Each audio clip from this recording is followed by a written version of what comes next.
On the surface, I was doing a lot of good things. I was working on the third draft of my book. I was creating content in social media. I was active in a lot of places. I was doing quite a few speaking sessions.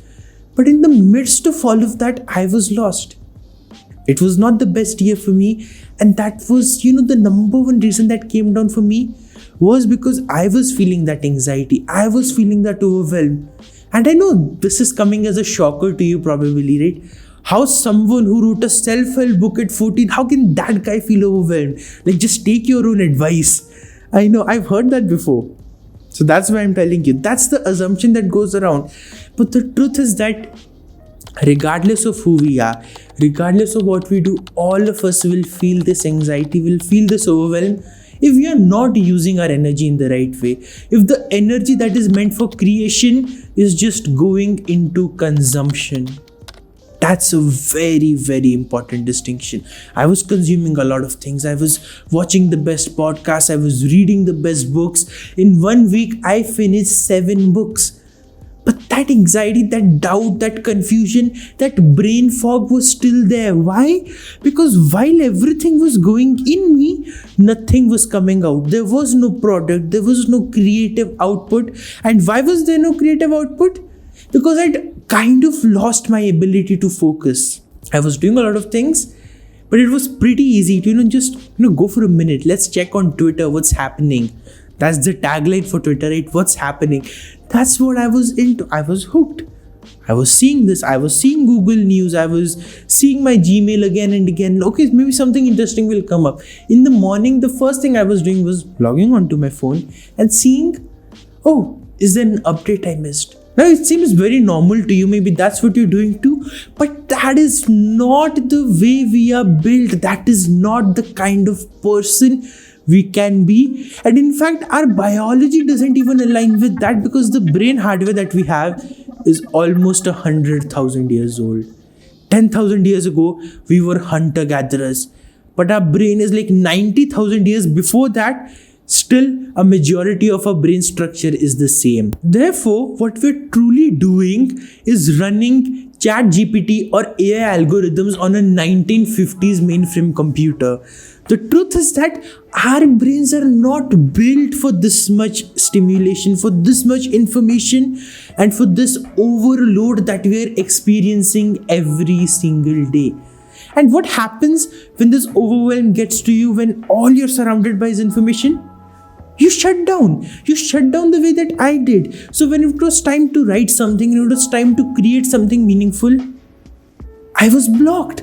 I had no idea what to do. The moment I sat down with, let's say, a pen and a paper, and I picked up a notebook, I was like, okay, I'm going to write something in here. I sat like this. I was looking into the notebook, onto the page, looking up at the sky and wondering, okay, what should I write now? Imagine a writer being in that stage. Imagine that you're a teacher, you're walking into the classroom, all your students are in front of you, and then you're saying, what should I teach today? And then before you can even think what you should teach, you reach out for your phone, because that's easier. Because there, you'll get something new to worry about. You'll find a new idea. You'll find a new tweet. You'll get something that hits your dopamine. And while that feels easy, and while the scenario I just told you sounds absurd, it is the reality of many people today. The reason we are not noticing it is because it's happening in private, in people's rooms at 12 a.m. in the night, when they cannot sleep because they're hooked onto their phones, and they cannot do anything in the morning because they're tired from not sleeping that night. And the reason they can't sleep that night is because they didn't get anything meaningful done in the morning. And all of this becomes a vicious cycle that only drains you, that only takes you down. And no, I'm not saying that social media is bad. I'm not saying that the internet is bad. I'm not saying that consuming content is bad. In fact, it's one of the best things you can do if you do it consciously. Because you are not meant for constant and compulsory consumption, and that is what all of these social media algorithms are pushing forward. And we cannot really blame the algorithms also, because at the end of the day, it's our choice. The algorithm or the app or Instagram or Twitter is not telling us to pick our fingers, go and click there, right? We are the ones doing that action.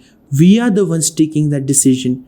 Nobody from the Instagram headquarters is coming, picking your hand and pushing you to click on the app, to scroll through the reels, to scroll through TikToks. You are the one making that choice. And I know this might sound like I'm blaming you for it. I'm not. But the reason I'm mentioning this is because it gives you something very, very powerful. What is that? The ability to change things. And for me, things changed when I read that first quote. Anxiety happens when the energy that was meant for action goes into overthinking instead. And that's the problem with our generation. We are ambitious. We are very ambitious. We might be the most ambitious generation in the history of the generations past. Why? Because we have opportunities, we have leverage, we have scale like never before. But the problem is, the platforms that the scale and leverage comes from, they're also the platforms that we are hooked on. They're also the places from where we're getting a constant stream of information. And that stream of information is turning us into people who cannot take actions because we're looking for the perfect moment. We're looking for the perfect breakthrough. We're looking for something that will come and change our lives in 1 second, in 60 seconds, in one post, in one carousel. But the truth is, nothing is going to change your life except you. No 60-second reel will do that for you, regardless of how much you wish that it did. All it can do is give you some motivation. All it can do is get some adrenaline rushing through your blood. But what it cannot do is make you shut down that app and take action. And that is the scary part. That is what we're running away from. And because we're running away from that action, what happens? Scrolling or spending time in consumption or creative procrastination becomes our escape. And this is the most funny thing, okay? I've, seen a lot of people do this. And every single time I see them do this, I'm shocked. I'm also a bit surprised, and I also kind of laugh at it because they can't see that they're in denial. And so what happens is, maybe I'm talking to someone on this idea, and what they'll say is, oh, you know what? We don't do that. We're not addicted to social media. We don't scroll on Instagram. We don't scroll on Twitter. So I ask, what do you do instead? They say, oh, I spend hours every day listening to podcasts. Now that's funny. That's really funny. And that's because it's no different than scrolling on social media. What you're doing on Reels is getting instant dopamine hits every 60 seconds. What you're doing by watching hours of podcasts and taking no action is procrastination under the guise of learning and work. You might satisfy your ego by saying, oh, see, I'm better than all those people who waste their time on Instagram. Well, actually, you're not. You're still doing the same thing. You're still wasting your time. Why? Because the knowledge isn't turning into action. Because the ideas you're taking in are not going out and being implemented in the way that you want, in a way that accelerates your life forward. And so while you might like to believe that you're different, you're not. And I was in that stage as well. I was reading a lot of books. I was listening to a lot of podcasts. I was probably someone who had listened to, I think, a lot of podcasts. I read, as I mentioned before, 7 books in 7 days, 14 books in a month. All of that were incredible achievements for people outside. If, guests were to come at our home and, they would ask me, what are you doing? Oh, I'm studying. I'm in the process of, learning a lot of things. And I read 14 books last month. They'd be like, wow, how do you find the time to read? And, the answer to that would be, because I'm not doing anything else. I'm procrastinating through reading.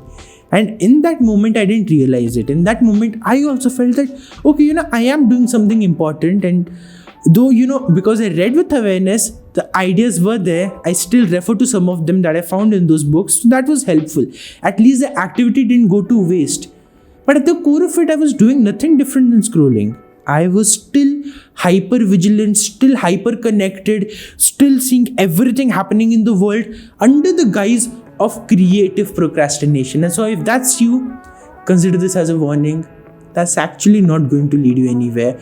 The only thing that's going to lead you where you want to go is action.